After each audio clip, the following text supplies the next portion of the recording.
అందరికీ నమస్కారం. Welcome to our channel Anu's rangoli and cooking. మన ఛానల్ని ఎవరైతే ఫస్ట్ టైం చూస్తున్నారో లైక్ చేయండి, షేర్ చేయండి, కామెంట్ చేయండి. అలాగే సబ్స్క్రైబ్ చేసుకోవటం మాత్రం మర్చిపోవద్దు. ఈరోజు నేను వెజిటేబుల్ బిర్యానీ ఎలా చేయాలో చూపిస్తానండి. ముందుగా బాస్మతి రైస్ తీసుకున్నానండి. నేను రైస్ కుక్కర్లో చేస్తున్నాను. ఒక 4 కప్స్ అయితే రైస్ తీసుకున్నాను. ముందుగా కడిగి శుభ్రంగా నానబెట్టుకోవాలండి ఒక అర్ధగంట సేపు. 1 కప్పు రైస్కి 1.5 వాటర్ సరిపోతాయండి. ఒక అర్ధగంట సేపు నానబెట్టాను కాబట్టి 1.5 కప్పు వాటర్ సరిపోతాయి. రైస్లో వాటర్ పోసుకొని పక్కన పెట్టేసుకుందామండి. ఆ తర్వాత మనం మిల్ మేకర్స్ నానబెట్టుకుందాము. మిల్ మేకర్స్ కొన్ని తీసుకొని ఒక బౌల్లో వాటర్ పోసుకొని నానబెట్టుకోవాలండి. అవి కూడా కొద్దిగా సాల్ట్ వేసుకోవాలండి. ఆ తర్వాత వెజిటేబుల్ బిర్యానీ కదండి, ఆలు, టమాటా, క్యాలీఫ్లవర్, పచ్చిమిర్చి, క్యారెట్ ఇవన్నీ కట్ చేసి ముందుగా పక్కన పెట్టుకోవాలి. కొద్దిగా కొత్తిమీర, కొద్దిగా పుదీనా కూడా తరిగి పక్కన పెట్టుకోవాలి. మసాలా దినుసులు కూడా అండి, జీడిపప్పు కూడా తీసుకోవాలి. అదేవిధంగా అల్లం వెల్లుల్లి పేస్ట్ కూడా అండి, మెయిన్ అదే కావాలి కదా, అది కూడా దంచి పక్కన పెట్టేసుకుందాము.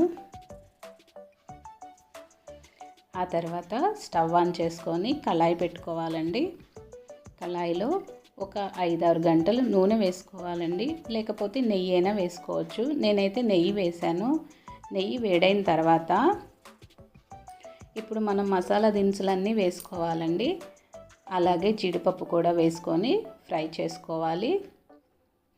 కొద్దిగా రోస్ట్ చేసుకోవాలండి. ఇవి జీడిపప్పు వేగిన తర్వాత క్యారెట్ ముక్కలు వేసుకోవాలండి. ఒక క్యారెట్ తీసుకున్నాను నేను. క్యారెట్ ఒక 2 నిమిషాలు మగ్గనివ్వాలి. క్యారెట్ మగ్గిన తర్వాత 1 ఆలు తీసుకున్నానండి. ఆలు కూడా మగ్గనివ్వాలి. అన్నీ ఒకటేసారి వేయట్లేదండి, ఒక్కొక్కటిగా వేసి మగ్గనివ్వాలి. టమాటా మగ్గిన తర్వాత పచ్చిమిర్చి అండి, మీ టేస్ట్కి తగ్గట్టు పచ్చిమిర్చి వేసుకోండి. నేనైతే ఒక 6 పచ్చిమిర్చి వేశాను. అదేవిధంగా లాస్ట్లో క్యాలీఫ్లవర్ వేసుకొని మగ్గనివ్వాలి. క్యాలీఫ్లవర్ వేగిన తర్వాత అల్లం వెల్లిపాయ పేస్ట్ అండి, 1 స్పూనున్నర అయితే సరిపోతుంది. బఠానీలు కూడా వేసానండి నేను.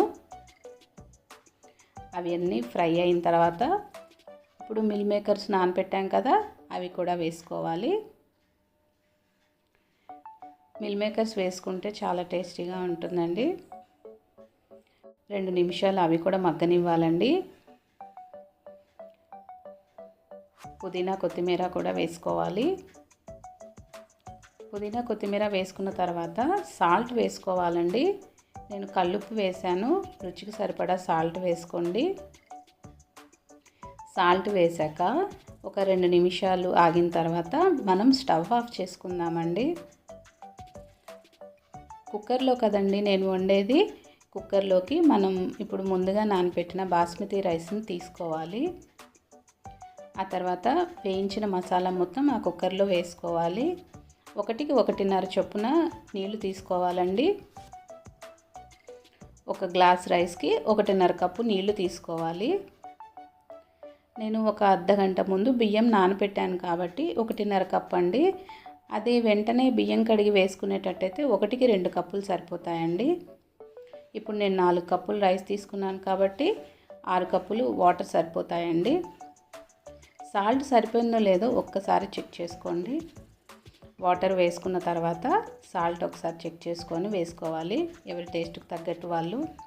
కుక్కర్లో పెట్టుకొని కుక్కర్ బటన్ ఆన్ చేసుకోవాలండి. రైస్ ఉడికిందండి. రైస్ ఉడకగానే వెంటనే అన్నం కలపొద్దండి, అన్నం విరిగిపోతుంది. అందుకని ఒక 5 నిమిషాలు కానీ ఒక 10 నిమిషాలు ఆగిన తర్వాత కలపాలి. కొత్తిమీర, పుదీనా కూడా వేసుకోవాలండి. దానిపైన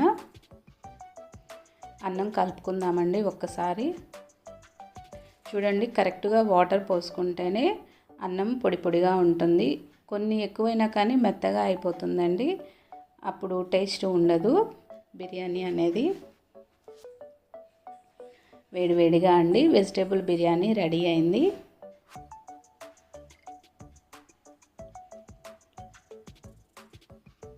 ఈ విధంగా చేసుకుంటే పిల్లలు ఈజీగా తింటారండి. కారం కూడా సరిపోతుంది పిల్లలకి.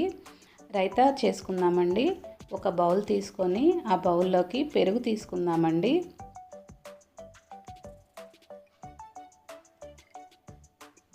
ఒకటి తరిగిన ఉల్లిపాయ సన్నగా తరగాలండి. ఒకటి క్యారెట్ తురిమి వేసుకోవాలి. పుదీనా కొత్తిమీర సన్నగా తరిగి వేసుకోవాలి. రుచికి సరిపడా ఉప్పు, ఒక టీ గ్లాస్ అన్ని వాటర్ అయితే సరిపోతాయి. బాగా కలుపుకొని సర్వ్ చేసుకోవాలండి. రైతా కూడా రెడీ అయిందండి.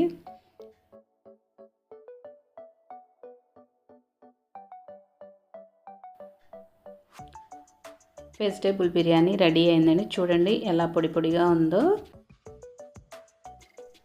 వేడివేడిగా వెజిటేబుల్ బిర్యానీ రైతా రెడీ అయిందండి. ఈ వీడియో మీకు నచ్చితే లైక్ చేయండి, షేర్ చేయండి, కామెంట్ చేయండి. అలాగే మన ఛానల్ని సబ్స్క్రైబ్ చేసుకోవటం మాత్రం మర్చిపోవద్దు. పక్కనే ఉన్న బెల్ ఐకాన్ని క్లిక్ చేస్తే నేను పట్టిన ప్రతి వీడియో మీకు నోటిఫికేషన్ ద్వారా వస్తుంది. ఇంకో వీడియోలో మళ్ళీ కలుద్దాం. అంతవరకు బాయ్.